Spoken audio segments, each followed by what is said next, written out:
Okay. Trying to find the flag. The time is 6:30. I invite you all to join me in the Pledge of Allegiance, please. I pledge allegiance to the flag of the United States of America and to the republic for which it stands, one nation, under God, indivisible, with liberty and justice for all. Thank you.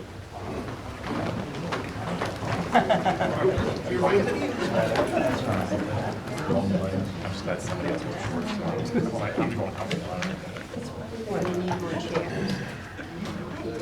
We can put them up here. Right, it's nice enough today. Sure.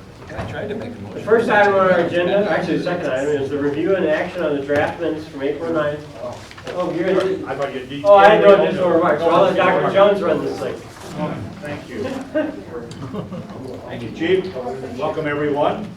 The first agenda item for the committee is the review and approval of the draft minutes from the April 9th meeting. Are there any corrections or additions to those minutes, which are part of your packet? Hearing none, they stand approved.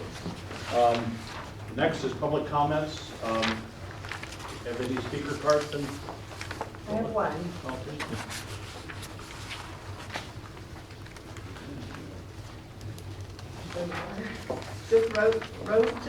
Rotherin?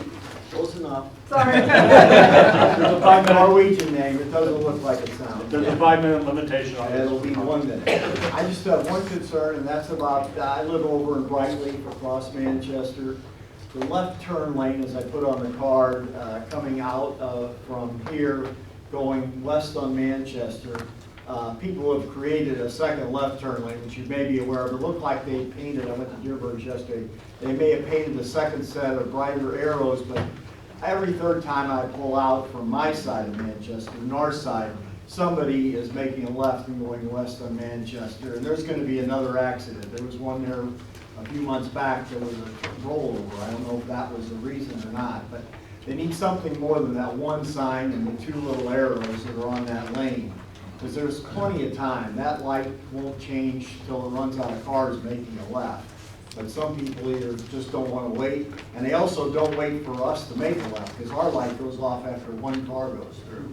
They'll valley you and let you know what they think of you if you honk at them. You don't understand my meaning, but it's about every third or fourth time I try to make a left and head east on Manchester from Brightleaf across Manchester. So it's a safety concern.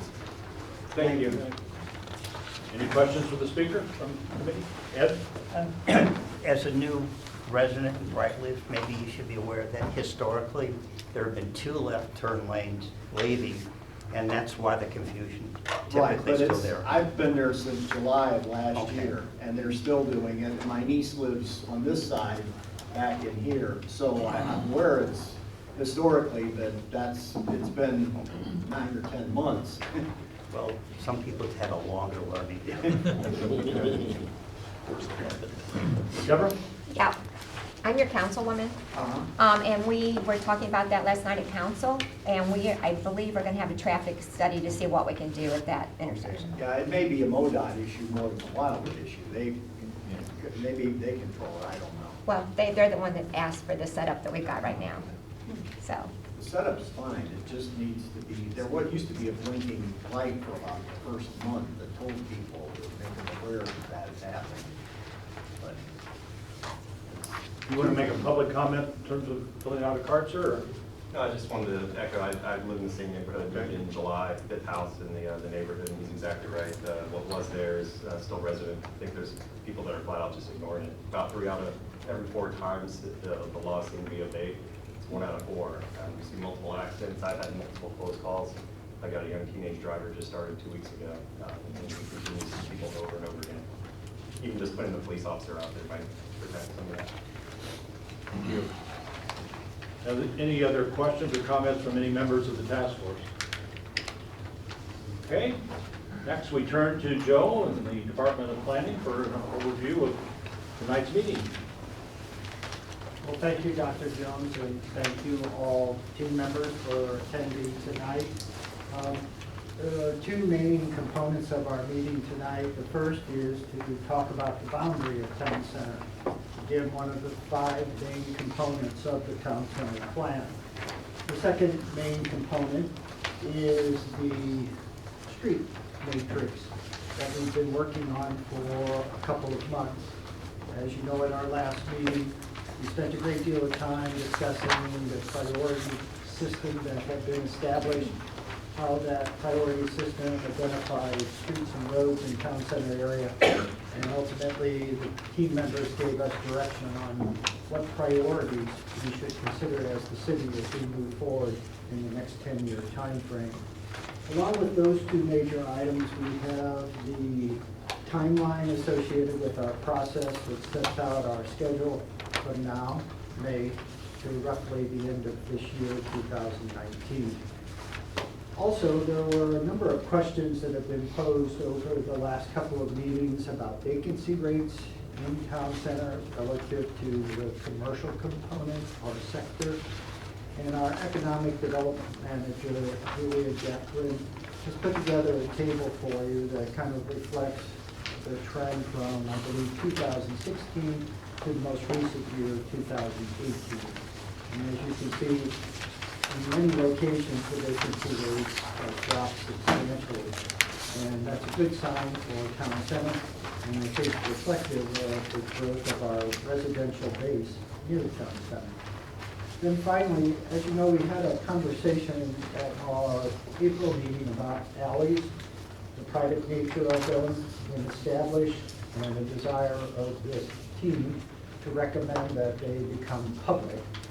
There were questions that related to some legal components, and so Kathy Arnett requested our city attorney, John Young, to review the process.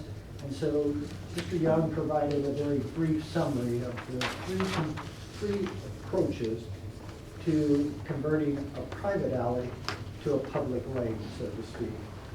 And simply put, one is by deed, another is by plat, and then finally, an agreement with ordinance. Typically, what I'll tell you is we do all of our dedications, whether it's the smallest easement to a 104-foot right-of-way from Main Street by plat. It's a simpler process. Everybody sees the same thing when they're asked to sign, and so from that perspective, it's one of the 3 the city attorney has identified. So that's the packet of material. With the permission of the chair, I just want to make one kind of observation. By all means. As you know, Better Together formed to create what they would call a major metro area, one city, and they have pushed the pause button on that particular effort. And I want to acknowledge Dr. Jones. Dr. Jones was one of the first learned individuals in the region that understood the ramifications and the flaws of the plan, and has spent the better part of the last 3 months going out and talking to groups about what it means and the problems it may create and the shortfalls of the current plan. So from my perspective, I see his role as one of the reasons it's on pause, and hopefully they're looking at something less radical, if anything, and moving toward a more inclusive process like the city of Waldorf does. So thank you, Dr. Jim. That's very kind, and I'll certainly accept it at my age. I don't throw compliments away. But the real reason that I, as a messenger, was somewhat effective, I hope, was because of this.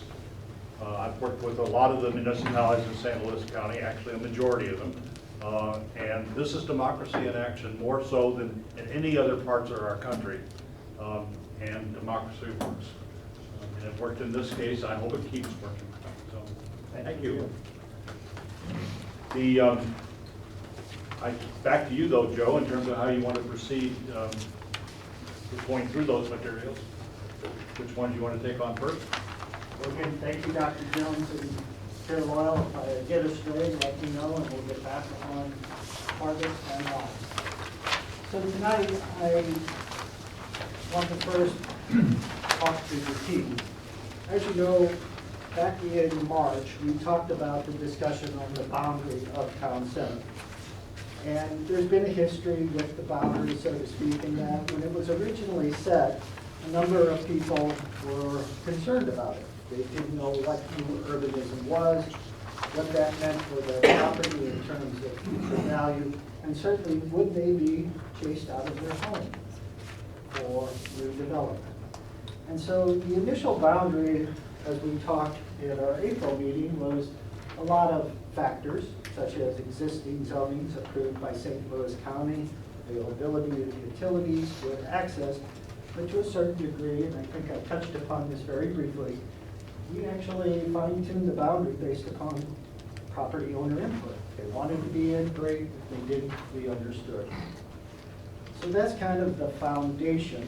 And so tonight, more so than anything, I was hoping, I think along with the team members, that if there is somebody in attendance tonight that is either within the boundary now of town center or that joins the boundary of town center, we want to hear from you. So that second opportunity for public comment is critical.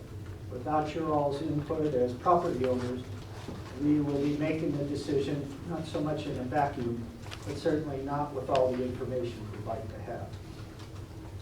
My promise to the team is that I would identify, along with Ms. Arnett, those areas that abut the current boundary where we get the most calls, telephone calls, or inquiries about town center development and if it could occur at these locations. The first is the area that I would call south of Grover Crossing subdivision. It's an area that's somewhat mixed. It has the frolic inn dog kennels that have been at that location since the 1970s. Has a conditional use permit, special permission for that activity. It has some single-family residences, a vacant parcel of ground, and it is designated under our master plan as part non-urban residential area, basically 3-acre minimum densities, and suburban, minimum 1-acre density. So it's kind of a mix, so to speak. Number 2 is a single parcel of ground. It is owned by the St. Louis Community College District. And it was purchased a number of years ago, in fact, shortly after the first building on their current campus opened. It's a large tract of land, almost 80 acres in size. It has current access off of Christie Lane, which is both publicly maintained and privately maintained. Some of the site is relatively free of slopes and grades that would be considered restrictive, but the south part of the site drops toward Rockwood's reservation, has a substantial amount of grade, slope, and topography associated with it. In the summary the department prepared, we did note that since it is owned by the community college, there may be some justification, some logic to having a part of town center designated cultural institutional overlay district, like the rest of these users, and gain greater control over its future. The third area is what I would describe surrounded by Route 100 on the north, Pond Road on the west, and Manchester Road on the south. Landmarks, for the most part, are Pond Elementary School, the AT&T workstation, and then a church and Happy Hounds private dog park. There is a large tract of land, 34 acres, that is part of that area number 3. Payne Family Homes has looked at that property, wanting greater density than 1 unit for every 3 acres. Claymont Development had looked at it in the past, again wanting greater residential density. The corner, that southeast corner of Route 100 and Pond Road, was formerly owned by the St. Louis County Library District and originally planned for a new library facility. Just so happened that Mr. Sachs of Chesterfield Village fame offered them free land, and they relocated up by the Chesterfield Mall. It was ultimately sold and is in private ownership now, but we get an occasional request for commercial development at that major intersection. And then finally, and we call this alternate B, is that there are two large properties that have the Living Word Church and Wildwood Middle School located upon them. They are major institutional uses. They're fine in the current designation, which is non-urban residential area. Again, if the boundary of 3 were extended, or if you look at Pond Historic District, here along Manchester Road, roughly between Pond and Christie and Bethel United Methodist Church, there could be some logic to placing them in town center, so as again, obtaining greater control for their future use or expanded use. So those are the 4 general areas. I think the team and those in attendance deserve just a brief explanation of why we stopped where we stopped. I think if you look around along the southern boundary, you'll see that development has occurred at a very high density relative to a 3-acre development or even a 1-acre development. So the pattern's been established on this boundary for a period of time. To the south here, it's Rockwood Reservation. To the west, you can see that it's established 3-acre residential subdivisions.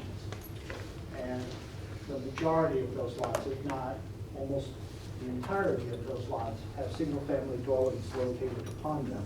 So they're established neighborhoods.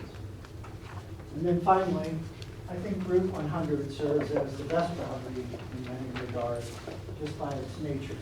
Limited access, arterial highway under Missouri Department of Transportation control, where speeds are in excess of 55, the established limit. And certainly, I think it'd be difficult to cross Route 100 with any logic that would stand a good scrutiny. Further on the northeast, again, we have that development pattern. Much of it, if not all, except for Brightly, established by St. Louis County beginning in the late 1970s, proceeding through the 80s, and up into incorporation in 1995. So that's why we kind of identified the 3 alternatives as 1, 2, 3, and then alternative B. Again, because they are parcels that have had interest in them, and there is, again, some logic associated with that discussion.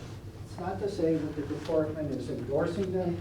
It wants you to have the opportunity to see them, to understand what is occurring within those boxes, so to speak, and then again, hear from any of the property owners that are in attendance tonight, what they'd like to see relative to their property and its future use. So with that, Mr. Chair, I have concluded my brief presentation. We'll be glad to take any questions from the team members. I have one question. Let me suggest that we take them in order, okay? So, thanks, Joe, so that we don't go back and forth between properties. So which one would you, we'll make whichever one you have about. I don't have a question about any, but my question is if we ever receive a request to be removed from town center. That certainly is the other option, and one of our team members, Councilmember Stevens, has brought that up on a couple of occasions.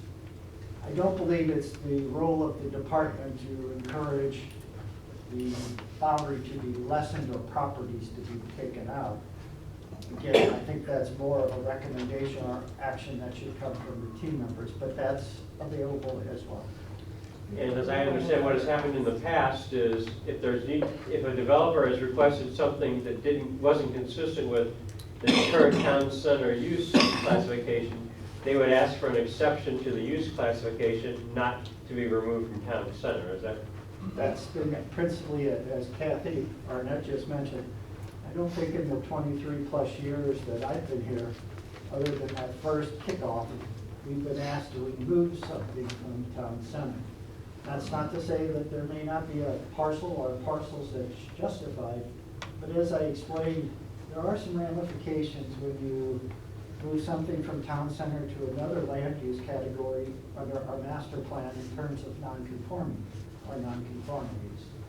And I have concerns about that, so I can explain those if needed and questioned by the team. So back to my question, Joe, is it appropriate to suggest an order in which to discuss these? Yes. Well, I go with one being first and three. So A1 is obviously the one closer to the center of the screen and towards the bottom. Discussion about that and questions about, yes. Joe, could you clarify the topography of that one? That's off Woods Road, right? Yes. Probably the front third of this box has pretty good topography, meaning it kind of mimics what's in Grover Crossing because it's close to the ridge, which is Old Manchester Road. The rest of it, it drops fast, hard, and down toward Woods Road.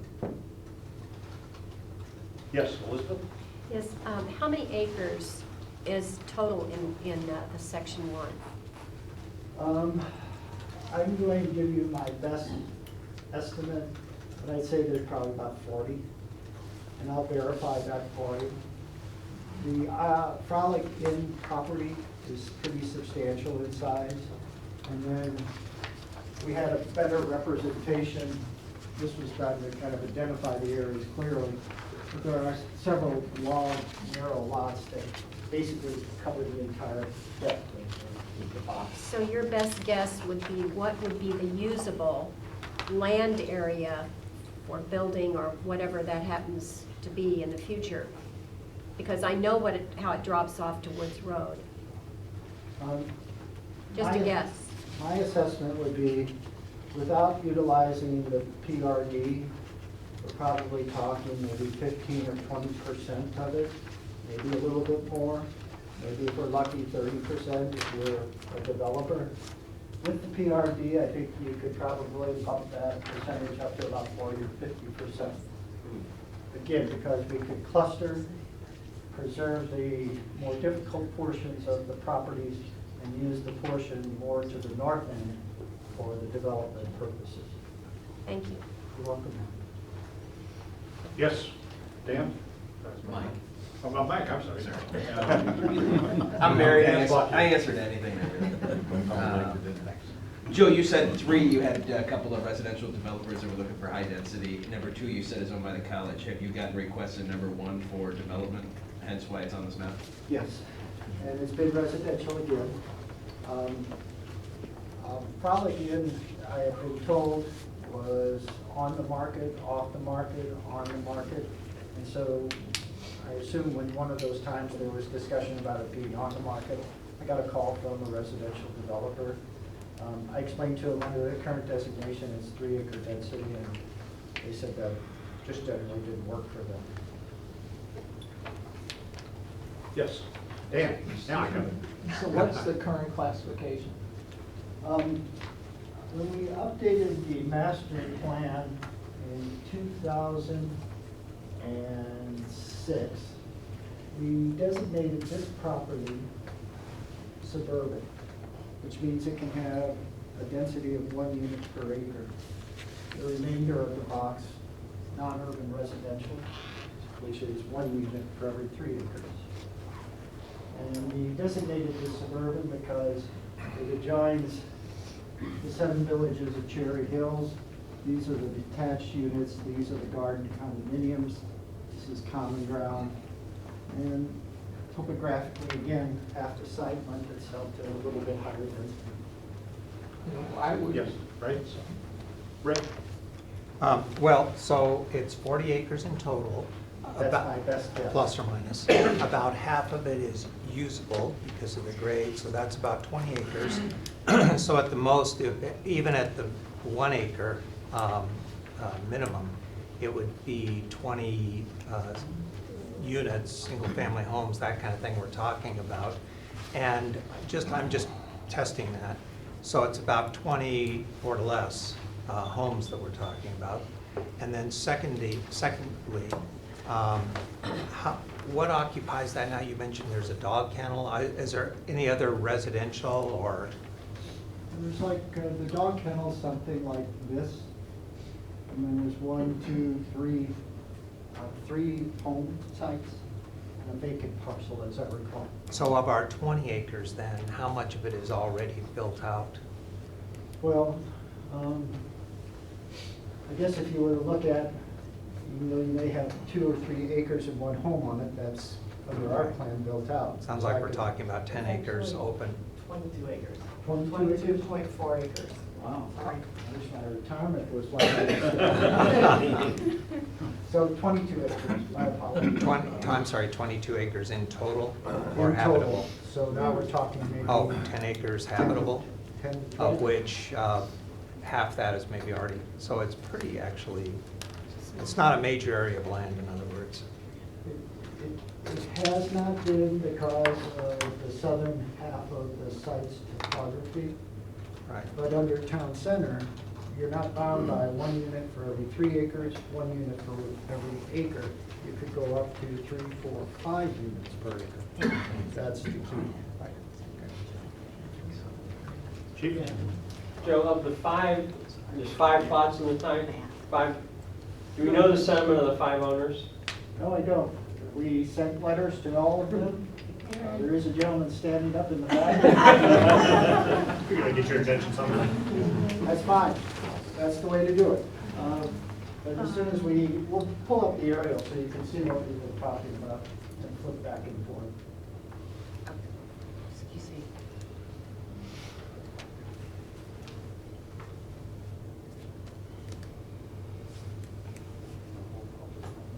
Well, I think if he's providing information, I think it's valuable, as opposed to, I would like, I would prefer the I would like, but if it's informational, I appreciate it. Just discussion. Yep. It's part of town center. But they want it to be, well, I don't know if they want to be or not, but those are pieces that could be included in town center, but they're currently not. Okay. And so that's, okay. Mr. Jones, while they're doing that, could I ask one clarifying question? By all means. Joe, maybe I misunderstood, but I thought you said if a PRD was put in place, there might be 40% of that 22 acres as usable. But did I hear you correctly? If no PRD is put in place, I thought you said 10% might be usable. Was that, did I hear that wrong? No, that's my assessment because, again, so here's Frolic Inn, this location, 1, 2, 3 home sites, and then the vacant parcel, which I believe is owned by the Maylingers or their daughter or son or whatever may be the case. But as you can see up here, it's much more accommodating for development, but as you get down here, you start seeing all the drainage tributaries, and those all affect topography, and then the slope is just steep, as you know, if you've driven Woods Road. So, just to follow on, so if it's really non-PRD, 10%, that's 10% of, so now you're at like 2 acres, right, of the 22? That's probably too low. Okay, but if you go to the 40, you're talking maybe 8 acres with the PRD. Potentially. Okay, I just wanted to get a, I'm sorry, go We've ahead. overlaid the topography, so the red lines are the topographic lines, the elevation change. The more lines, the closer they are together, the greater the topography or slope. So as you can see, up here, it's a little more gentle. There is a bit of a ridge where they put the kennel structure itself. As you can see over in here, it's just a tough site to develop. It's not to say it can't be, again, because there is available flat ground on portions of it. Vicki? So I was late, and I apologize, but so I have to ask, because I was late, I feel like I'm coming in a little behind. We're discussing this because the people that own this want to be part of town center, or? We have received calls, telephone calls, inquiries from development interest, or it's a boundary that has been questioned in the past, those kinds of things. Okay. The intent of tonight's meeting was to hear from the property owners, and had mentioned that they all received notification by mail. Thank you, Joe. The gentleman in the back, if you can provide us information as opposed to, we hate this, we love this, No problem. that would be valuable. So my name's John Maylinger, I own the property. Originally, my parents didn't want to be part of Rockland Town Center. They're older, it's new, it's scary to them, so it's too much, so it's top. I've seen the change, I know there's change, I recognize the change. And I'm very amiable to being part of Wildwood Town Center and having the opportunity to at least develop the frontage or move forward. The first parcel is 10 acres in total. The kennel sits on that. The ridge where Joe's pointing right there does tend to drop off down to woods, but there's a top hillside that runs across there, which is, the kennel sits on there. I'm sure anybody that lives around me knows the sounds. The next portion over, which is the 16920, is flat all the way back even to that single parcel of 1 acre there. Do you own that also? Yes. Okay. I own all 5 of those Oh, parcels. okay, good, that's good to know, thank you. Yeah. The third parcel there does drop off relatively quickly. And then see, Alan, you're on the end there, right? And Alan is on the very end. He's got flat, but he does drop off towards the back section. So I guess the point being is that there's quite a bit of the ability to develop or even extend what Grover Crossing had originally looked at doing. And I think they put, what, 34 homes on 3 acres? Something, they put a lot of buildings there. I have had, not trying to dismay anybody, I have had 2 substantial offers come to me. One was a developer that wanted to do some higher density in the front, maybe less density in the back, and because of the restrictions, they weren't able to move forward. I also had another offer that came in that wanted to do some development, possibly with the kennel. Again, couldn't meet the restrictions. I had to turn that down. So it's been difficult. Yeah, I'm sorry, Joe's actually. I'm his broker, and it is actively on the market. I just kind of wanted to go through Joe Riley with Real Living Now. I just wanted to tell you that we've had intense interest on the property. And the obstacle is none of the developers want to fight a zoning issue. So being in the umbrella of the town center makes it feasible for somebody to move forward with engineering or whatever.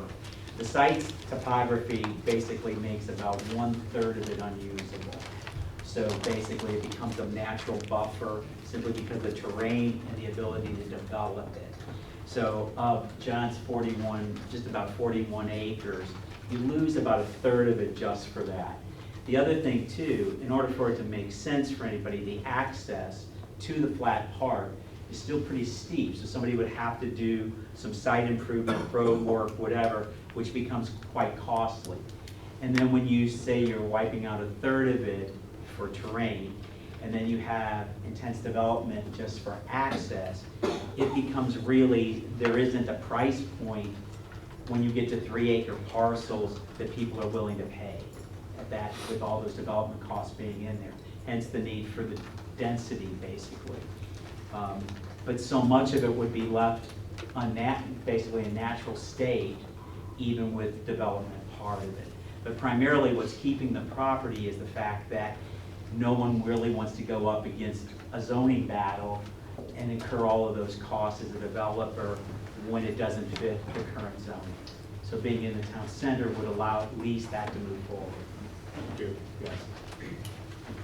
Are there any questions for either of these two gentlemen from the team members? Yes. I've got a question. Right now, the property to the south, there appears to be a residence on it that accesses past the kennel. Yes, it's. What's gonna happen if a developer comes in and develops all this? No, down below, Joe. Down here. Yeah, that one. You could, you know, if the residence was to maintain, you could come in, that little gray spot that runs there, there's actually an old road that we used to take the Willie's Jeep down. You could have access into there from Woods as a single family resident, or you could have access across and into the subdivision, and still maintaining the green space back there. But I would say, Mr. Hoffman, city can't landlock a property via a development proposal or a subdivision action. So one way or another, that house would get permanent easement or dedication for access. Okay, they would have to make sure they maintain that, okay. Yes. The surrounding of the perimeter of the property, what's around, it looks like Lake Chesterfield is to the east. Seven Villages at Cherry Okay. Hills, and these are the garden condominiums, Okay. and these are the attached villas. This is all common ground area. Okay, so there's not, that's what I was concerned about, there's not a lot there that would be, all of a sudden, it's in the non-urban and everything around it is town center. Would we anticipate that the surrounding residents would be, I know no one wants to lose their green space, but the sentiment would be regarding that? That's part of the problem. They're using our property as their green space and their personal dog parks. When you say your property is part of the property we're talking Yes. about? Okay, I was just trying to get a feel for it. That's part of the property. Okay. We've been zoned non-urban Right. for years, and 25 years ago, 30 years ago, 40 years ago, that was the case. Now, you look out your window, you see 3-story apartment buildings to the east. You see 9 homes per acre to the north. To the west of Woods Avenue is very high-density housing as well. You hear city-sponsored concerts through your walls from right here. You hear at 10, 11, 12, 1 o'clock in the morning, you hear empty beer bottles from a trash can dumped in a dumpster, which isn't conducive to a non-urban zoning. Right. So your plat is the one It's the furthest east? Furthest east. Okay. So you would support consideration? Absolutely. Okay. That's what we're trying to do. And Mr. Bunich can verify this, we have a stub street into Grover Crossing and easement to Old Manchester Road, which was acquired at the development of Grover Crossing for any future development. So the easement and the stub street is already there. Thank you, sir. Other questions or comments from team members? Yes. What's the public utilities like for better? We defer to Mr. Maylinger. So you have public water, the properties, it's the old Etherton homestead is out there. I mean, it's been out there for a long time. They're all on septic. But Grover Crossing, and I've talked to MSD, they come in right there, and MSD drops right there. So any developer that wanted to develop could stub straight down as the lines go. They could come across and come in.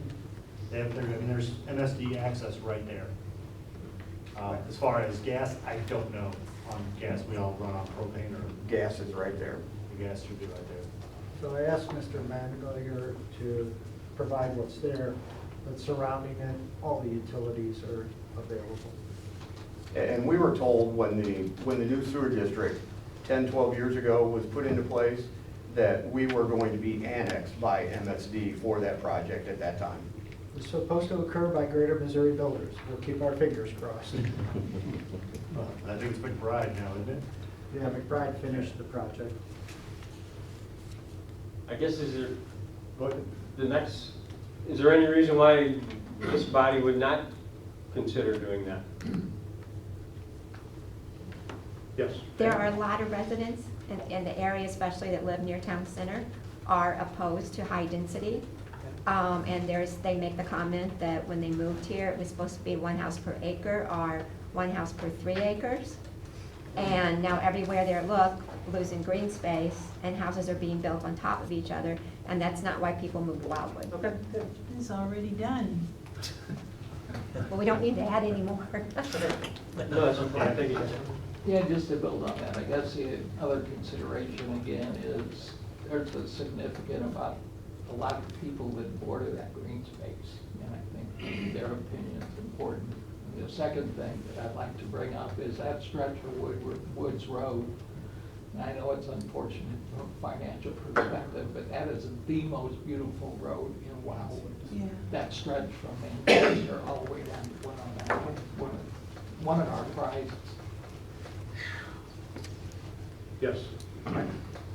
Joe, based on your topography map, based on what they're saying, if the committee says, all right, let's include number 1 into town center, does that prohibit from an alternative 4 in 10 years below that? Like, is that going to stop it, or is it, 10 years from now they say, hey, we want the next 22 acres?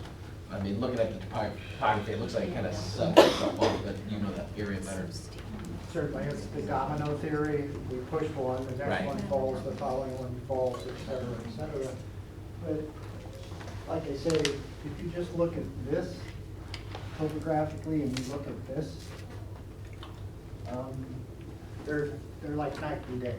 And so from a development standpoint, as we heard from the property owners, there comes a point where extending sewers, building roads, manipulating the ground to accommodate even the smallest building envelope for the development just becomes too cost prohibitive. Mr. Chair, it's within the purview of the team to make a decision or recommendation tonight, but the department is planning on providing some additional input before a recommendation would be requested. So We'll have some public input after the Yes. deliberation. It would include that as well, Dr. Jones. Thank you. Niles?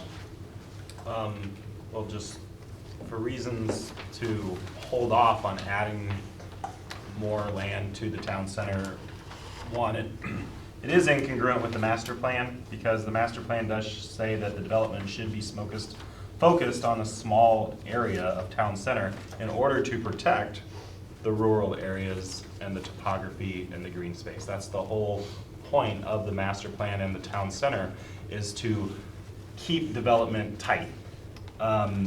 It doesn't protect the environment to keep adding more and more homes into areas just because they're flat enough to accommodate homes. There's also issues of the watershed. We just started a task force for watershed in Wildwood to address major concerns with Calks Creek, and there's a major concern at Lake Chesterfield. If you keep adding to that, you're just adding to the problem. I think also, like, between these 3 properties, you're at what, 175 give or take acres? Joe, is that right? I mean, even if you can't use all of them, you're looking at possibly because you can do R4, you can do R4 classification on this. You could have 10, 11 homes per acre times 175 acres, and even if you don't use that all, you're still looking at hundreds and hundreds of homes or possible homes for developers to come in and just to keep building. So I'm a fan of shrinking town center and intensifying the development inside of town center, give more options for people that, and to keep it tight and intensify development versus just continuing to spread bigger and bigger and bigger. So. Yes, Vicky? Joe, how would the development affect the water sources on that property? All those blue lines, when you had it zoomed in, you could see them much better. How would development affect all that?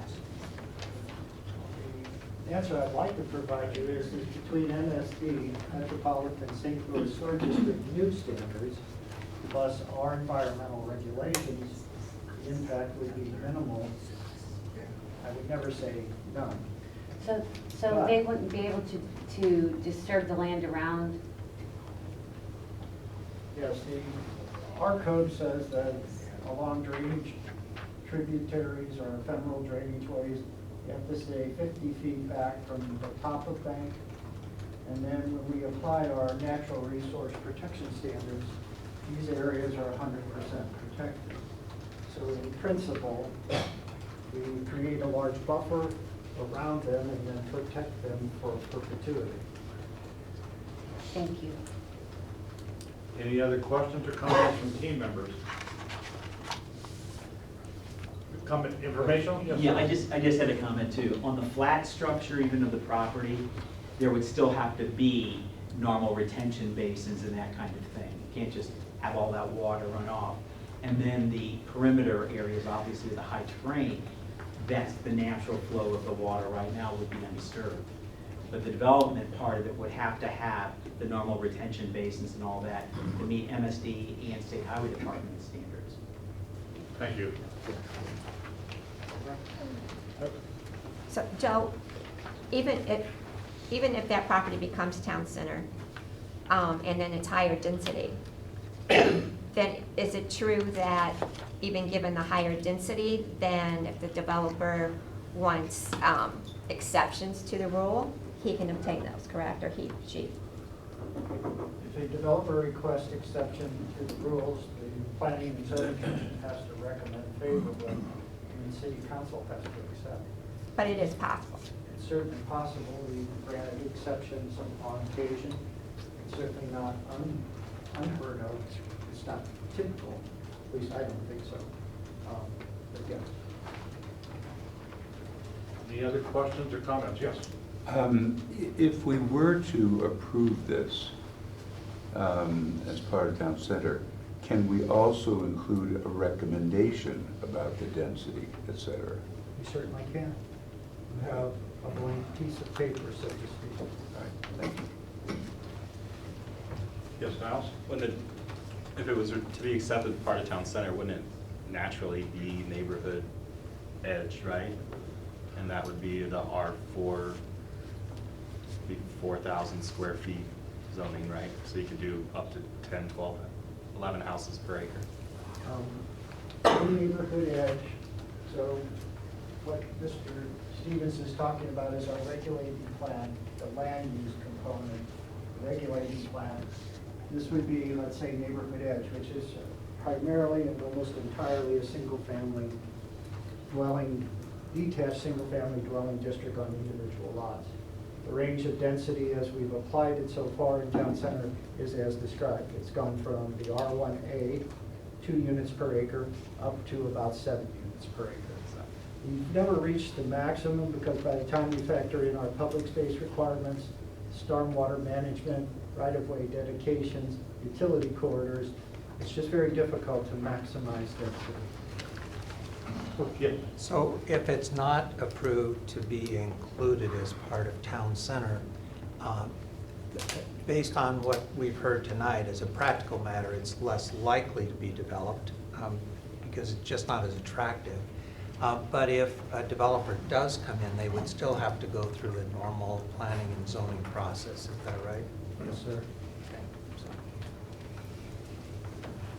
Yes, So I just want to, they could always apply for a PRD in a non-urban area that would require, approval through the planning and zoning, 2/3 vote for council, but it wouldn't be off the table. You wouldn't be just taking their rights away from them completely to not include this in the town center. They would still have an option through the zoning code to apply for a PRD to get as many houses in there as they wanted to, and they would just have to go through a normal process just like any other planned residential development. So again, this box is 22 acres, the maximum yield would be 7 home sites. But not through the planned residential development though, right? Well, again, the PRD doesn't change density, that's set by the master plan, non-urban residential area. But it allows us to cluster the 7 onto 1 acre lots versus 3 acre lots. So we push everything, so to speak, into the area of the site that can accommodate it and bear the development associated with it. Other questions or comments from team members?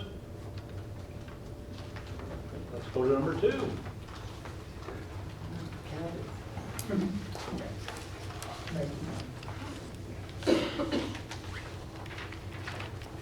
number 2 is the property that adjoins the current campus, St. Louis Community College. So that, keep that image burned in your mind. Our trip back will be a little shorter this time.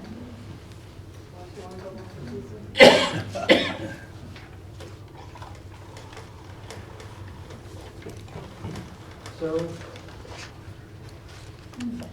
this is the property. And as you can see here topographically, there's some areas that have lesser topographic constraints, particularly to the north quarter and along the common boundary, so to speak, with the existing community college. Thereafter, you can see by the topographic lines, there's a lot of relief, slope grade associated with it.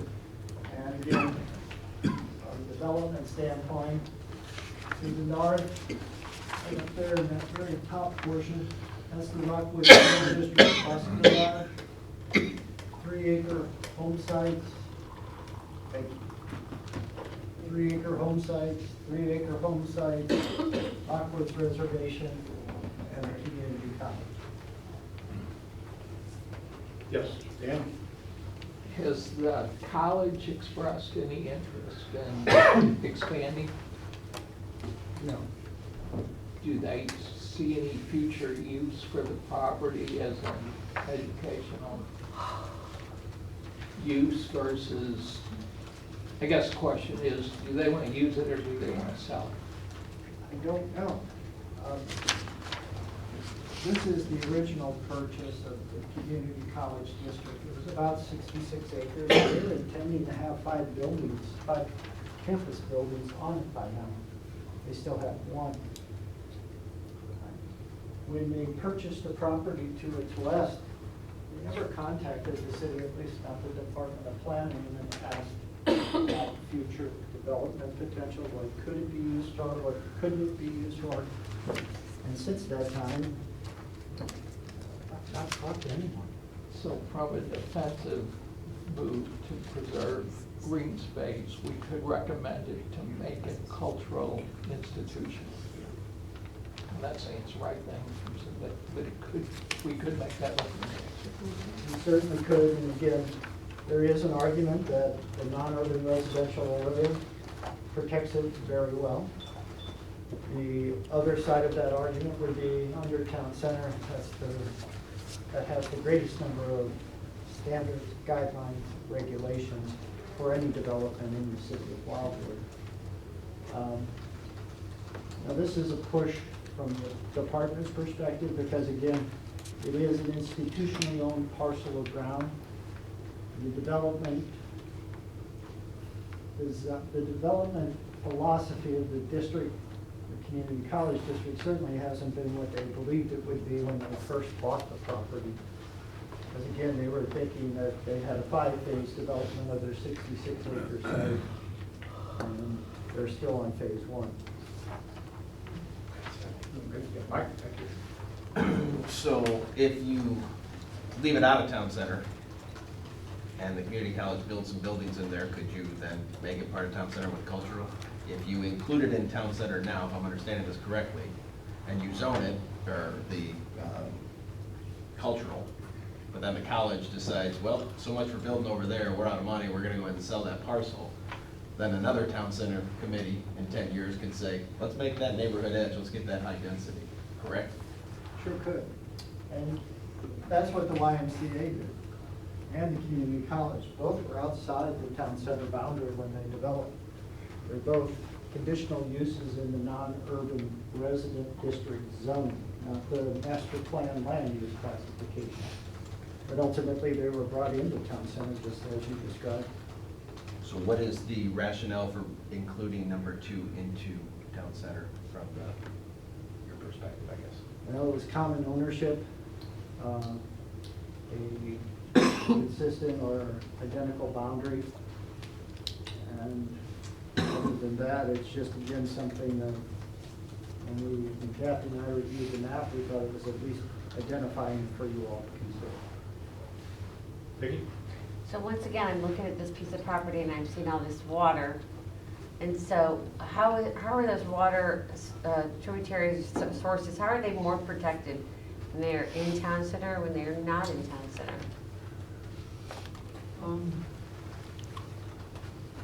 It's a good question. You know, the town center requirements from an environmental standpoint aren't necessarily as stringent as in the non-urban residential area, the 3-acre residential area. Because again, the town center, as has been alluded to by many of you, allows greater density development opportunities. So in some regards, if you wanted to argue what's better for the environment, probably leaving it alone would be the approach. Other questions or comments?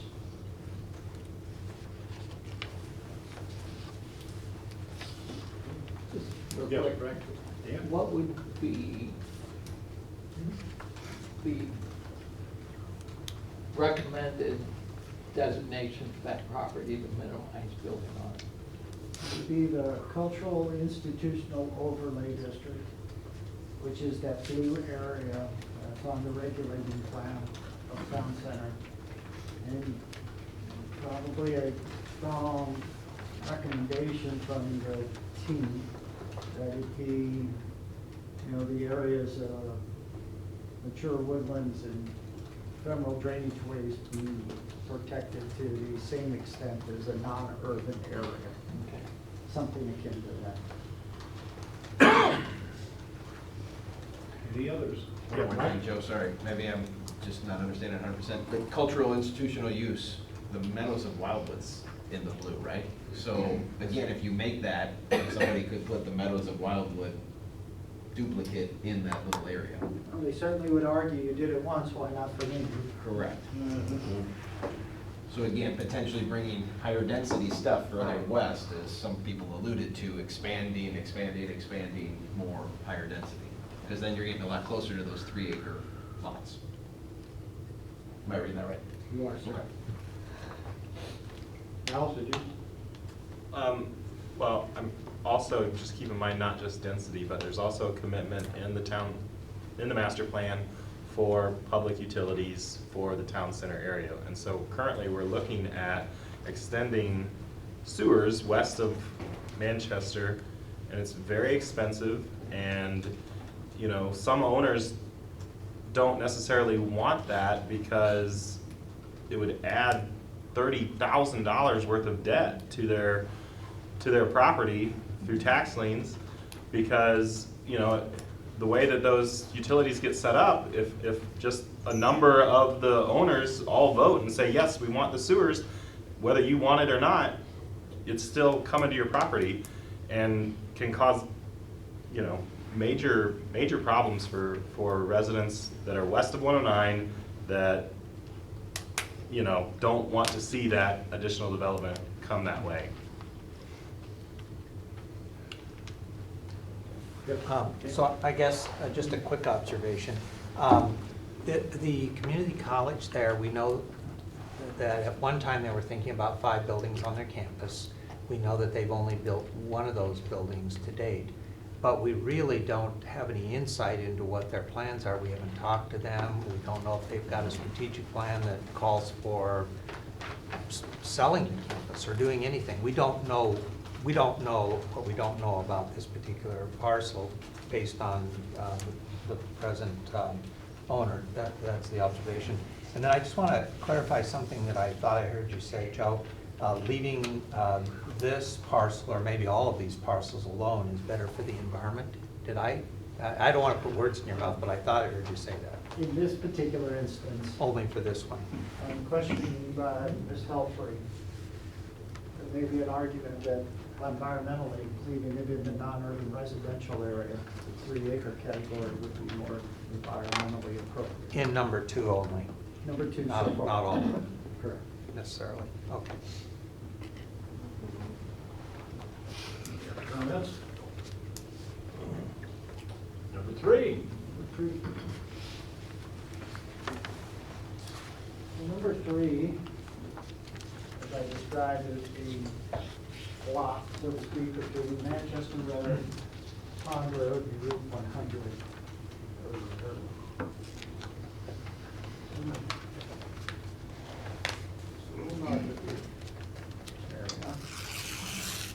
So the boundary is defined like so.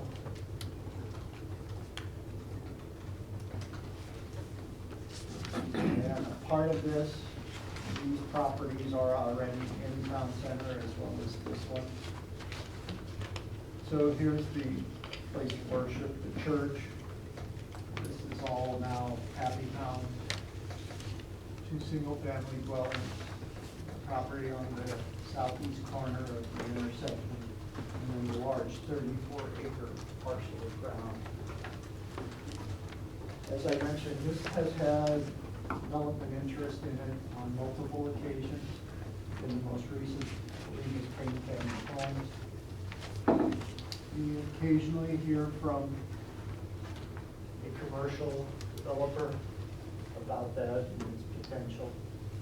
And then finally, as I mentioned, Happy Hound is a conditional use permit in the non-urban resident district. So it is a business use, so to speak, but still with a residential zone via the conditional use permit. Questions or comments from the team? Yes, Jim? So, Joe, has anyone, and it sounds like there's maybe just those 2 homes, has anyone, and that big property owner, has anyone requested that this be moved into town center, or is this just, well, I'll stop with my question there. Well, Payne Family Homes participated in the most recent update of the master plan, and they were seeking suburban, meaning 1 unit per acre, as I recall. Okay. There has been, as I say in the past discussions, because of the common boundary of town center extending the boundary, and that's why it's before you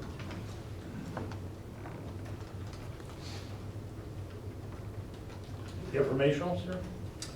Yes, to that question, I am the trustee for that large property that you were talking about, that the Payne's Homes was looking at. My wife has been in her family for literally hundreds of years, and we have requested in the past that that property be included in the town center, but it so far obviously has not been included. We are in favor of having it included for a variety of reasons. I think, you know, the Payne, I don't know where that, Joe, where does that stand now, the Payne development to the east of this property?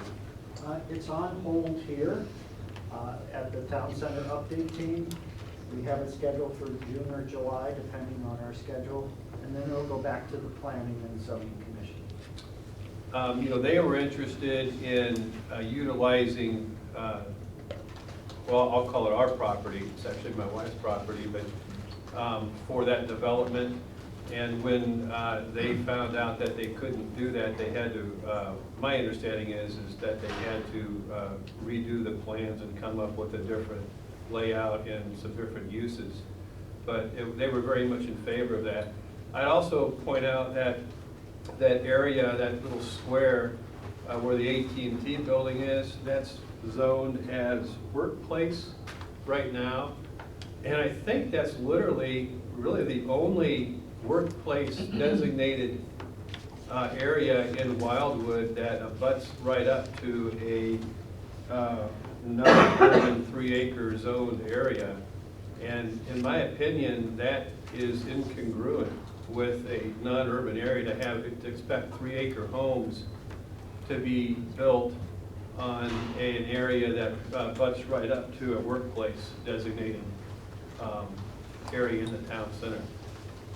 So, you know, and you know, as far as encroachment on, you know, building and increasing the town center, you know, Pond Road is a natural barrier. And, you know, I won't go any further into other people's property, but, you know, I don't think it would make sense to go any further than that unless you wanted to, but it certainly makes sense, in my opinion, to expand that piece of property into the town center. In a, you know, originally, I don't know what the reason was why it wasn't and why it stopped where it did, but it certainly, in my opinion, would make sense to add that to the town center. Yeah, more natural barrier. And you talk about vacancies, I guess, I'm not sure why you're against having more people support your businesses and your restaurants, your stores. You know, let's get rid of some of those vacancies by having more people there to support the city. Other questions or comments from team members? Yes, first, Elizabeth first. Joe, I'd like to know the property that Payne has been talking about next to, no, not that one, here. Would you give us a status on that, and can you tell us what you think Payne might want to do if that property to the west of there is for sale? Well, I'll mention that Mike Doster, the gentleman in the white shirt with tie, is representing Payne Family Homes, or has in the past. Still a nice fellow. I shouldn't have worn the tie. With or without the tie. But to answer your question, Ms. Broyles, as I mentioned, the Planning and Zoning Commission has been working on this particular 50-acre development for the better part of 3, if not 4 years. An original plan was submitted by Payne Family Homes that was eventually consistent enough with the town center standards and guidelines to be recommended for approval. Payne Family Homes, I think, just felt they couldn't build it and be successful. And so they heard a lot of comments from the Planning and Zoning Commission about being more respectful of the topography, the environment, working with the land instead of against it. And so they came back with a proposal that was very different. It's called Preferbia, which is actually a development philosophy that there's a book we have if you'd like to read it. And then the Planning and Zoning Commission spent a great deal of time weighing the merits of that new plan. Eventually, the commission decided to send it here to get all of your all's input. We talked about it briefly, I believe, in March, and a decision was made to place that project and North Latitude 38 on hold until we got a little further into the process. So Payne Family Homes has been on the project for a number of years, modified the proposal substantially, and in many regards feel that they are more addressing some of the commission comments about environment versus the town center plan. So the current one that Payne is working on, and we know about that, but I forgot, isn't it 50-some acres? It's 50 acres. 50 acres. 50. And then the adjoining to the west would be 34 acres. Is that correct? Yes. And I don't know if Payne Family Homes would be the party that would pursue the property if it was in town center. 50-acre development these days is an expensive development, adding another 34 acres adds even greater expense. So I just don't know, but certainly from some perspective, being in town center offers the better opportunity to make a development workable financially than not. Thank you. Jeannie? Joe, explain again the upper left-hand corner. You said there's a dog park, and then is that small, long-gated area, that's zone commercial? No, it's not. It's- Oh, I'm sorry. Okay, I thought you did. So There it's, has been commercial interest. okay. Yes. Thank you. Okay, I have 2 questions. So the first is, once again, let's go back to the water and all the protection area for there, because I know that's been a concern with the other parcel of land as well. And I was hoping that you would put the topography on this as well as you did for the other, so that we could kind of look at that. The second thing is, if we added this to the town center, one of the things that we're talking about is increased density. And I know that, I believe that last time we met, you had stated that MoDOT would not allow us access directly onto 100. So therefore, Pond Road and Manchester Road would be the only way to access that property. And so we would have to increase the roads there, is that correct as well? That is correct, although I have heard a rumor that this property owner is trying to gain access to Route 100. Good luck. He's working through the headquarters of Missouri Department of Transportation in Jefferson City. So, but that's that property, that's a different property, right? And that is in town center. Right, okay. Thank you. Yes? Is it likely that if that were to be included in town center and Payne were to develop it, would they not also seek exception to the town center rules that they have for the 50 acres? So are we just increasing an area that we know we can't? Because I know we're going to address the land use, which may address the issue of proferbia or other concerns that not make it more attractive or less attractive, or Mr. Chair, I think that's a logical approach, in that if they're proposing 133 lots in a proverbial design, they're saying that from their perspective, new urbanism probably isn't workable. I'd be surprised if they came back with a new urbanism proposal on the 34 acres. They may do some hybrid, as they're doing now. and to this gentleman's point, as far as the Pond Road being the natural barrier or break, if you will, it seems reasonable that if we were to consider that, perhaps we consider the whole swath. Al? Speaking of new urbanism, I mean, with any of these boundary properties, in your opinion, does that do anything to promote the new urbanism feel for Wildwood Town Center, or is this just an expansion of suburbia? I guess it's in your perspective. Most of the additions that have occurred to the boundary have been in response to developments like the community college, the YMCA, where they were allowed under a conditional use permit in the residential zoning, but there was a desire to gain greater control. Boundary expansions have been very, very limited, so I don't have a great deal of background. But I guess what I would say is the trend over the last few years has been toward more suburban type projects in town center than true new urbanism projects in town center. And there's a reason for that. Well, there's actually two reasons. One is when the properties that are under development or being considered for development are presented, the neighbors don't want to see new urbanism. We saw that at the Meadows of Cherry Hills, Evergreen subdivision, Hickory Manor. It's just too much of a break from what their subdivision is and what they're seeing in terms of a new project. So there's that push. And then secondly, other than Newtown, urbanism hasn't necessarily found its niche in many other locations in the region. Is proferbia, you mentioned earlier, is that a different step between traditional suburbia and new urbanism? Is it someplace in the middle? Can we get a presentation on that when we talk about it?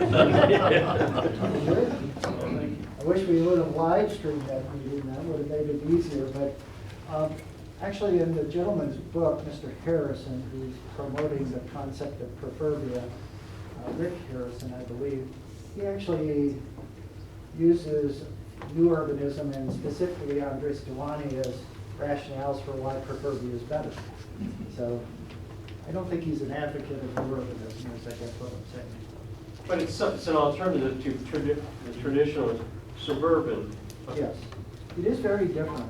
The whole management of stormwater, the placement of the houses on the lots, the length of the driveway from the front of the lot, the street, to the home. There's a lot of things they do very differently. Yes, Mike? I'm guessing alternative B is shaded, we're going to get to next, depending upon what we do with number 3. Yes, if you say number 3 that makes no sense, then alternative B you would want to proceed. Yes, Jim? Question on number 3. Joe, my eyes are old. It looks like those numbers are all close. Is that a fairly flat piece of property, or I just can't get my Bible to look fairly flat here, along Pond Road, a real nice ridge through here, and some fingers off of it, but there is some topography over in this drainage area. So really, where you see the topography is where you see the blue lines. Okay, thank you. Any other questions or comments from the team? Do you guys live on the property now? No. Okay. No, there's no houses on the property Okay. already. Then alternative B? You can scoot down and this RNF. So alternative B, again, is dependent on a consideration of number 3. But this is the New Word Church, over 30-acre site. This is Wildwood Middle School, another 30-acre site. Again, in both instances, between their development that has been completed, the natural resource protection standards, there's just not a lot of available land for future development on either of them. Although the New Word Church does have a second phase that they've talked about in the past. The logic here is that if we wanted to bring in those two institutional uses, we could certainly do that and place them under greater architectural control, zoning control, etc., than just the standard non-urban resident district. Because again, here, these are both permitted uses by right in the non-urban resident district. You can't stop a church and you can't generally stop a school. So maybe a good way to describe it is, in the non-urban resident district, you can have a structure that has a maximum height of 60 feet. There's nothing you can do. In the town center, we limited that to typically 2 to 2.5 stories in the residential areas. So there's a comparison for it. Yes, Dan? What about cultural institution? Well, that's a good question, and the problem is there's not a contiguous boundary we'd have to skip to get there. And I don't know if that's something we would want to do. We certainly could consider it if the team wanted us to study. Didn't Pond School ask to opt out of it when the original town center was? That's a good question, Mr. Chair. I know Rockwood was very concerned because they saw Wildwood as putting too many restrictions on the development of their property. And with the growth they were going through, they were looking at, we have to do projects almost every year. We have to do them fast because the classroom sizes are increasing. The number of children in the classroom is increasing. So, but in the end, they were included. I'd have to research that, and I will. Other questions or comments from the team? Again, Dan? The comment on it's not contiguous with the other cultural areas. There's a very, very small parcel between that property and number 2. Theoretically, that could all go. Sure could. And I'm not saying it's not an appropriate approach. Typically, we try to keep a contiguous boundary. No, I'm talking about taking 2 all the way up to alternate B. A dog leg. I see what you're saying. Sure. Bring it down. That's an option. Certainly is.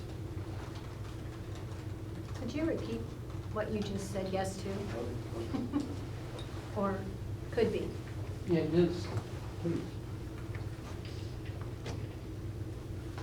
combining this area and this area with this. From a cultural perspective. Any other questions or comments from the team? Well, my only comment is, that's the historic district, so how do you do that?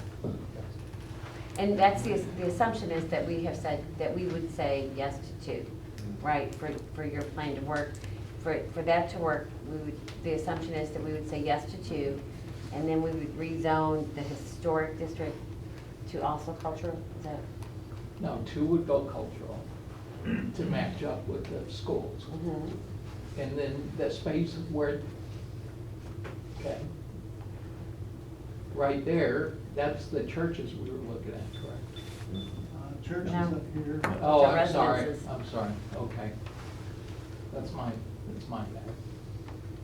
Apologies. The traffic's pretty general in nature. Yes, Terry? I don't see why that couldn't be cultural institution. I mean, workplace, which is the red, is not contiguous. That's just sort of here, there, and all over the place. It certainly can. I'm not, I'm a planner, so it's like to keep the colors as close. As simple as that. There's no science to it.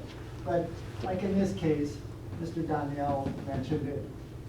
It was a switching station, and it was there before Wildwood, so we had to address it. So, and AT&T wanted to improve it and make it a work center for their employees to be dispatched from. So, in the end, we have that kind of, oddity, and it doesn't mean we can't do it to the church and school. So on Yes. alternative B, if I understand, the only developments that exist on that property now are the church and the school. Is there any other development potential, or is that it? I believe that's it, because the current uses absorbed a lot of the available land, and both of these were subject to our, what we call natural resource protection standards. So we've designated portions of those properties as 100% protected for perpetuity. You can't. The only way that could change is if the landowner requested it and the city council concurred and we granted a variance or waiver. So the advantage of bringing them into town center would be to exercise greater control over their development of these two entities? Yes, I believe from an architectural standpoint, as I mentioned, the height of buildings in the non-urban resident district, the zoning district is 60 feet.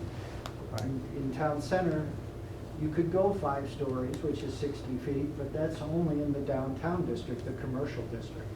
I guess, there are some pluses, and I'm sure there are minuses as well, because again, if you're the church or school, greater regulation probably isn't a positive. Jim? So, Joe, you talked about pluses and minuses. Could you put those into writing for us for the next meeting so we understand what those pluses and minuses are? We'd love to. Kathy's I knew that was coming. Leave it to August. So, Joe, you keep mentioning greater control if it's in town center. But planning and zoning and then city council can exert control over different areas, correct? Yes, ma'am. So, I'm having a harder time with this greater control phase. It's a very good point, so let me refine greater control. There's a set of standards and guidelines that are more extensive in terms of the gross number and the requirements they apply. But as any project goes through the process, those can be added to or whittled down. Yes, Vicki? So I wanted to go back to that number 3 for a second, if you don't mind. When we were talking about the Payne family home development on the other parcel of land, we had talked about, was it Bonham, the head of Bonham Creek, is that correct? Is on that property? And so, once again, with this number 3, you've got all these, the blue lines. That's a lot of blue lines through all of that. And so, when we talked about, and I'm not trying to hold your hand to the fire, by the way, Joe. I just am trying to make sure I understand. When we talked about alternative 1, one of the things when I asked about that was you had said that we could make it so they have to be on 50 feet of those blue lines and then the natural resource protection line. So on these two properties, I'm talking about the number 3 and then also the one closer to 109, where we have all of that blue, we have the Bonhomme Creek head. Is that the same thing? Every place you see a blue line, they can't disturb that land within 50 feet plus on either side? Plus we can put those in natural resource protection lines? Well, we haven't traditionally applied the natural resource protections to the full extent in town center. So just the ones in town center though, but not the number 3, right, correct? Not to number 3, only those in town center. We've given some latitude or flexibility, or however you'd like to describe it, because again, the premise of new urbanism is you allow greater densities, you allow mixes of uses within the same neighborhood, and you have greater infrastructure levels. You have streets, you have alleys, you have paths, you have sidewalks, you have this, that, the other. So the two are counterproductive, at least that's the way Under Stawani explained it to us, and then when we've updated the town center plan in the past, the experts we brought in, you can't have one, you can't fully apply one and achieve the other, which is that core density that town center was intended to be. Deborah? Yeah, don't we have a resource protection area in Villages of Brightleaf? Yeah. And that's in town center. Yes, and what we did is, as I say, we've given greater flexibility, but we've added, most of the tree preservation were in those areas where we had the blue lines, the drainage features, the creeks. So yes, we do apply it, but not to the rigor you see elsewhere. Yes, Jean? On alternative B with Wildwood Middle School and the church, you said that they certainly are an urban area. Is it us as a city that would like them to be part of town center? And we would have a right to, let's say we said we want them to be part of town center, and they say, we absolutely don't want to be. So is this an invitation from the city to come be part of town center? Or is that us just implementing wanting them to be part of town center? Another very good question, Ms. Hood, but I guess what I would say is we sent them information about tonight's meeting, hoping we could hear from them, just as we've heard from some of the other property owners. It's not necessarily an invitation, it's a question. Do you see a benefit or do you not? I'd like to believe that if a property owner came in and said, don't do this to us, collectively us, we wouldn't do it. Yeah, Becky? Well, now you said that we would have to extend sewer. Are they on sewer and do they have all the utilities there? The school district and the church are on treatment plants. So there is no public sewer that serves that area currently. So would we have to do that if they were part of town center? There is a study underway by the city where we're looking at extending sewer from here to here.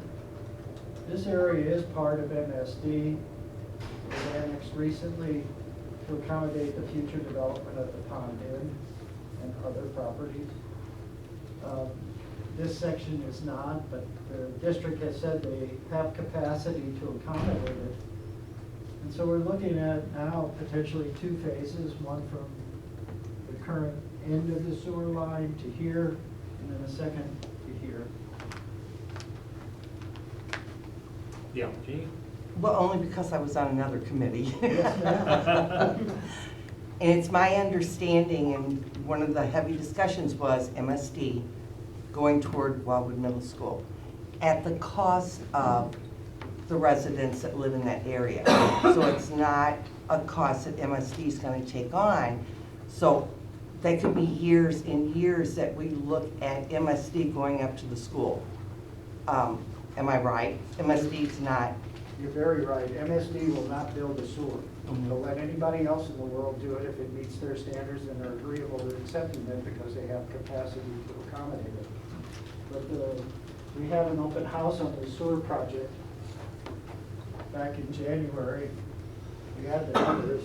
The actual project is about $1 million+ by the time you factor in the interest and cost to carry a bond or revenue, a bond for 20 years, it's almost $2.3 million.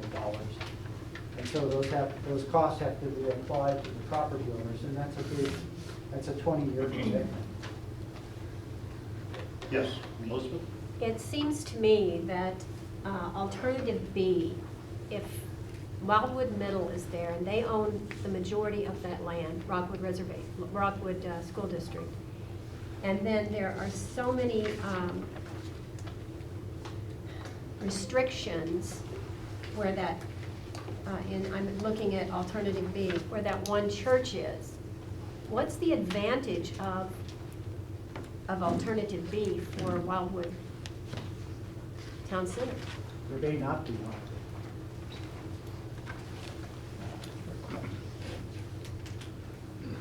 That's why we're asking you all.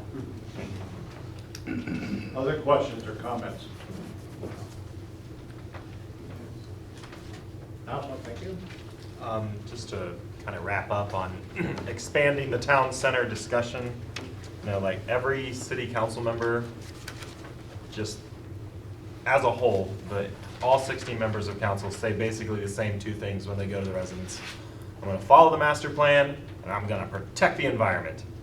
And expanding the town center does not fall within those two promises that council goes and tries to make to residents. So if you were going to make a recommendation to expand town center, that's going to be a tough sell for council members to take to the community as a whole.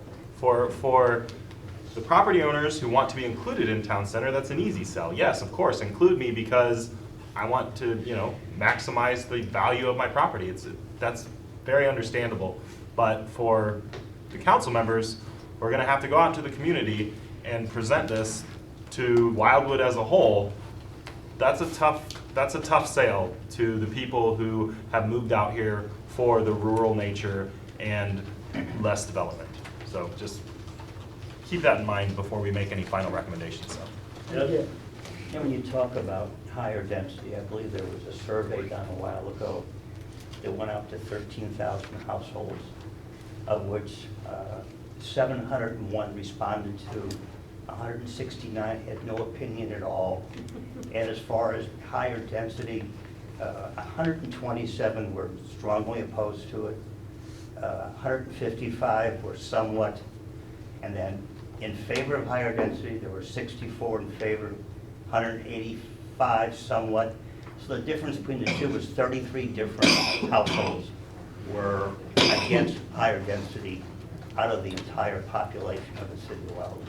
So I don't know how hard of a sell that would be. I don't think it's a hard sell for a tight town center that's going to keep density, in the triangle, basically. 109, Manchester, Highway 100. If you want to keep density there to protect the greater rural nature of Wildwood, I think people are fine with that. But to take that tight area and then start breaking it off and making it bigger and bigger and bigger, that's where I see that's a tough sale. Deborah? So, my question to the survey is, what were the questions exactly? What were the definitions provided? And, when did you send that out? Because I don't think people really understand what high density is until they see it. And then when they see it, they don't like it. So my question would be, how was that survey developed? What were the definitions? Where did it go? It was done as part of the 2016 master plan update. Dr. Jones and the consultant. My colleagues at Maylinger did the actual survey for us. It was not a probability survey, it was an opt-in survey. Which means you cannot generalize necessarily to the overall population. So based on these last couple of comments, what I'm taking from this is it may or may not be a hard sell to the residents. We don't know the survey, depending on the survey, the methodology and all that. But I'm hearing that it's definitely going to be a hard sell to the council. And, based on that, what my take from that is that as we develop our pluses and minuses, neutral don't go forward because you won't be able to convince the council, there's got to be a compelling reason to make it happen, because otherwise, we're just going to run into a roadblock. That's what I'm taking from all this conversation. Is this informational or an opinion? It's an opinion. Okay, we'll do that at Just a minute. the last segment of this. I have one comment, if I may, Okay. just before. John Maylinger has lived on that property. Born on that property. Yeah. His neighbor, I forgot your name, sir, but Wittenberg. Whitburn, you've been on your property. About a month after the master plan was enacted. With all due respect, Mr. Stevens, these are residents too. They're not people that live in another community or coming here and trying to take advantage of Wildwood. They've invested in Wildwood for many, many years, long before any of us ever stepped foot out in this area. So I would hope you would all take that into account. They're not people that are just coming here to take advantage of Wildwood. They basically kept Wildwood the way it is for many years, so we have these opportunities. And I think we owe them a little deference in that regard. Thank you. Yes. I think you said that you're going to pull together some additional information about some of these things. Yes, sir. And on number 1, I thought I heard that part of that additional information may be the neighbors that border that. Did I hear that correctly? Is it also worth approaching the community college, the church, the school? I mean, shouldn't we be asking the question? Well, for this meeting, we notified them and certainly gave them. That's a different, I know. that's but different. Now knowing the questions we've received, the input from the public, I think a direct contact of those major property owners is appropriate. And certainly we'd be glad to do that if the team wants it. Is that a request from the team to do that? Yes. Two of you carry the day. Any other questions or comments from the team? What, information or? Information. Sorry. Okay. I've just been here 10 months, having come from Manchester 35 years. Could someone from anybody explain or differentiate between the neighborhood general and the neighborhood edge properties? One is brown, the other is orange on mine. It was a different shade on the screen there. What is the difference between edge and general for neighborhood? I get them in brightly. I'm on the edge. Joe, I have that pulled up here. If I can just give him the iPad and show him the difference. So.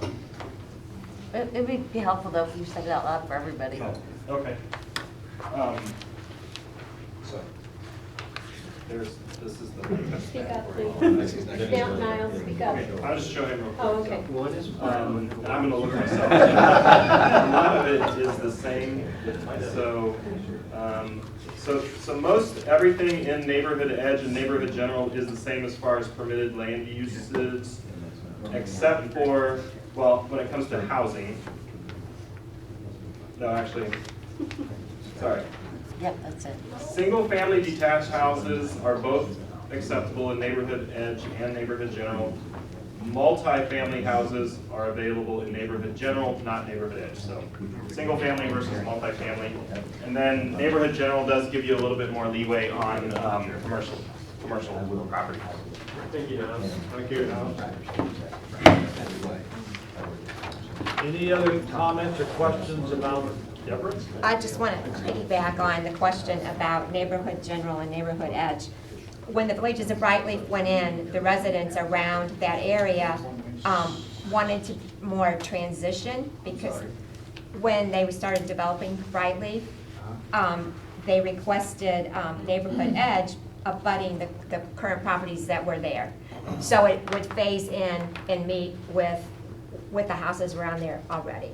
So the houses around there are suburban, so we wanted a suburban connection before they went to the higher density section of the Villages of There's two Bright. buildings in there, but Fisher and Pritchell is half of each with the same kind of houses throughout that. There's some of it's in the brown and some in Yellow up there. That's not. I anticipate that Joe would be happy to answer your questions, sir, after the meeting. Any other comments or questions from the team members on item number 5, the overview and discussion of the boundary map? Now, on item 6. Joe? At our meeting in April, we did a very thorough discussion of the streets in town center. 13 of the streets, whether arterial, collector, residential, or local, were identified. The team members provided substantial input on how they would like to prioritize, and Arnett put together the revised spreadsheet that was part of the packet of information. And so the top 7 are the ones that were prioritized by the team members for either immediate action over the next 10-year period, and consideration of allocation of resources toward these priorities. And we've also now added construction costs as best as possible based upon a 2019 dollar. And we've also included traffic counts per your request where they were available, and you could verify them as being reasonable based upon the source. Some of our sources were a few years old, so we talked to our Director of Public Works that provided us some insights as well. So the table has been reordered, and as part of the table now, we have projected cost in 2019 dollars and traffic counts were applicable. With that, Mr. Chair and Dr. Jones, I think we've completed the task that was provided to us by the team at the last meeting. Ricky, you have a question? So Joe, the traffic study, this paper here, and what the gentleman came and spoke with us about a couple months ago, that was based on town center as it is today, not with the expansion or the inclusion of alternate 1, 2, or 3, or B. So if we included any of those, would any of this change?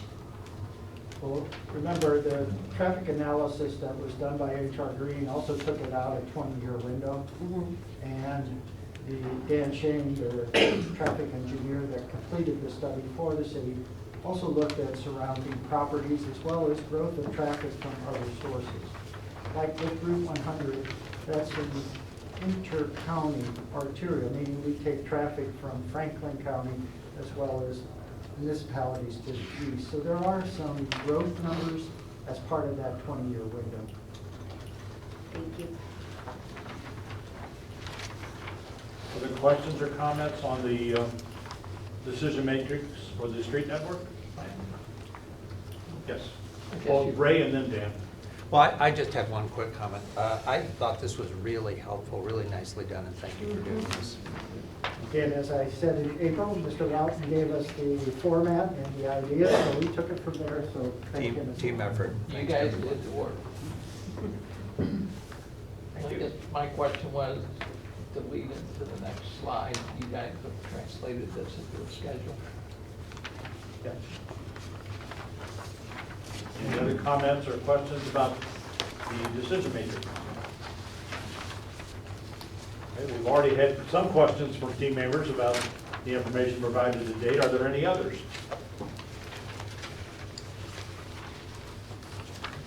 Now we'll move to the public comment period. Oh, thank you. I guess a couple of things. Again, a reminder, it's a 5-minute limit. Yeah, I'll be very quick. Deborah McCutcheon mentioned that in the Brightleaf there was an effort to do a transition between two drastically different uses and densities. And I'd just like to remind the team that on that area 3 there, you're going from a workplace to a non-urban 3-acre lot, which I don't think that's a transition area that you accomplished with the Brightleaf. So I think, I think that might be something to consider for the team to go forward. The opinion part of it was, you know, I'm very happy that we have residents involved in this, and people are giving and I'm a resident of Wildwood too, I should mention that, are giving opinions and input into the process here. And I understand that we have members of the city council that will be making some of the final decisions, but I would hope that there is an ability of this team to feel free to maybe, you know, come to conclusions and make recommendations that maybe they don't think the city council is going to support, because that's what this is all about. And I would hope that the people here that are representing the rest of us in these matters do what they think is the best thing, and not necessarily what they think is going to get approved through the process. So I appreciate what you're doing. I hope that you you know, are successful in doing this. And I guess the last thing I would say is the town center really hasn't changed, to my knowledge, much since it was originally developed. I think that was 1996 or 5 or 4. And that doesn't mean it was done right, it doesn't mean it was done wrong, but things do change and tweaks are, you know, right to do, you know, every once in a while. I think it's good to go back and just not just say we did it right, we're never going to change, but you know, take a look at the way things are today and say, could it be better?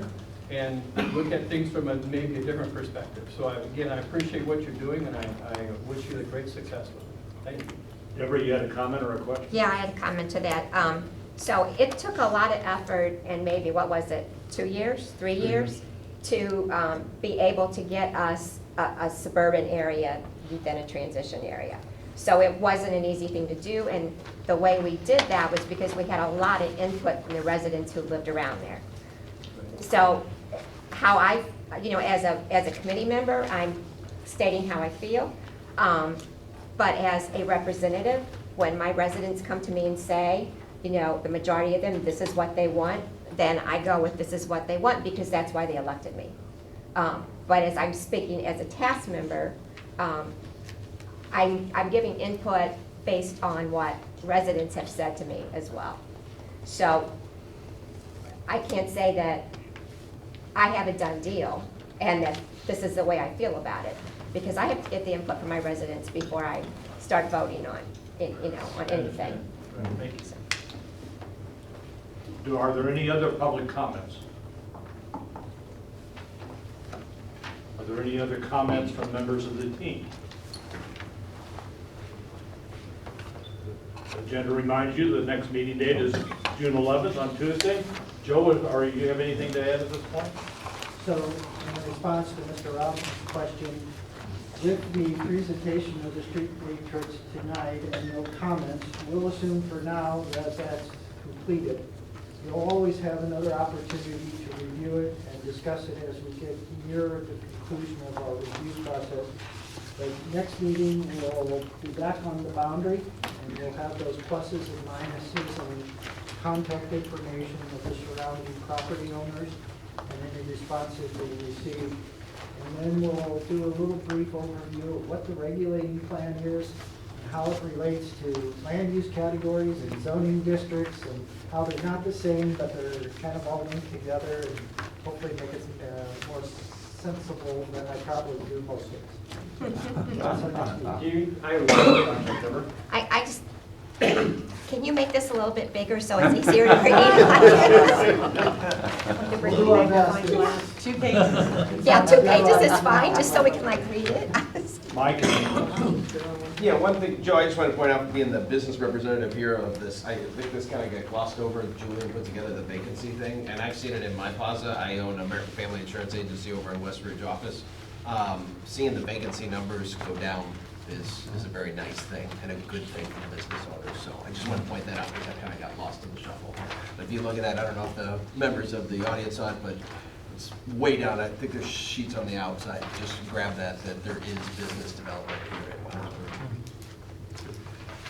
Yes. I appreciate that comment, because the comment I've been hearing in here was there's this vacancy rate, and we don't want to do X because we've got so much space. But I looked at it, and it is coming down. Not everywhere, but certainly in some of the categories. Joe, something you said I thought you just said we get one more look at this before the end, which in theory is fine, but I just want to point out, we actually have already approved this as one of the recommendations that would go into the final report, correct?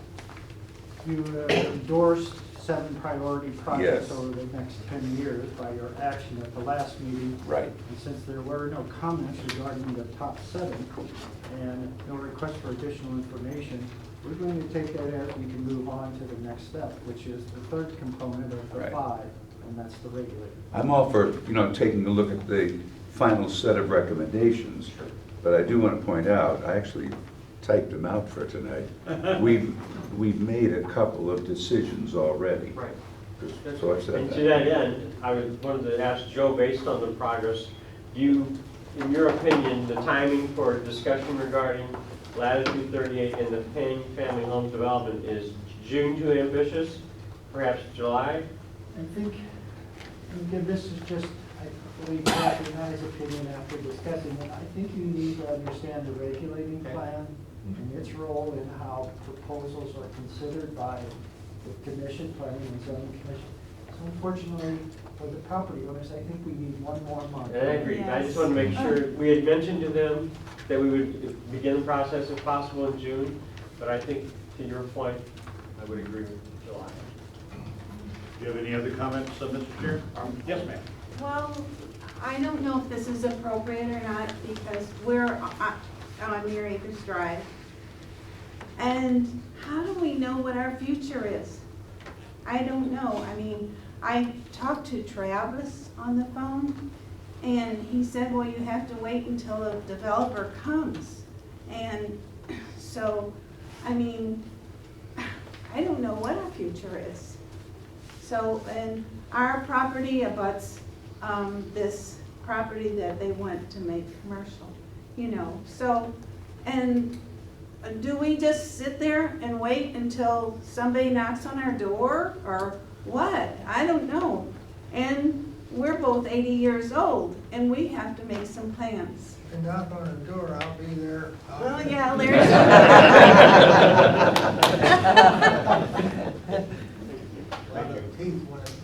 Okay, all right. Well, is there any kind of a answer to that? Well, Ms. Christensen, what I would say is, every 10 years, we kind of create an uncertainty by this process when we update the plan. The good news is once the plan is updated, very, very few changes occur over the next 10-year period. 10 years. So I guess we're in that period of uncertainty, and obviously if a development entity decides, boy, Muir Acres looks like an opportunity, then they'll come to you. We haven't typically sent people to property owners. That's not something we do. Oh, well, so will Crestview Drive be developed before we are? That's a darn good question. It's not one of our 7 top priorities. Thank you. You're welcome, ma'am. Is there a motion to adjourn? So moved. Second? All in favor of adjourning? Thank you. Thank you all very much. We appreciate it. Thank you to the folks in the audience. I asked her if she wanted to come, she's like, yeah.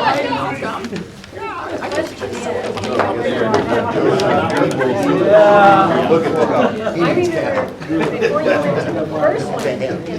Yeah, every time I say it, I can't do it. Something else I can see. You too.